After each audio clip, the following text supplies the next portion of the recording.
মনটা ফ্রেশ করা দরকার, বন্ধুর এনজয় করা দরকার।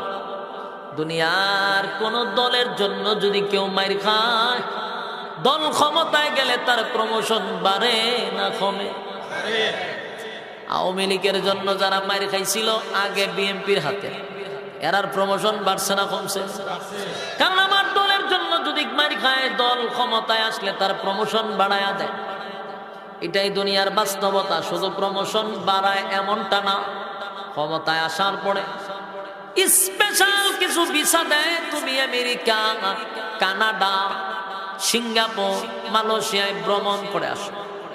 ঠিক, ভ্রমণ করে আসো, এনজয় করে আসো, মনটা ফ্রেশ করো।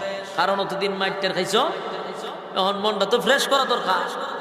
মাইটুর খাইয়া শরীরে বিভিন্ন জায়গায় জখম আছে, এখন এগুলা বাহিরের দেশে যাও, গিয়া ভ্রমণ করো আর পানিটা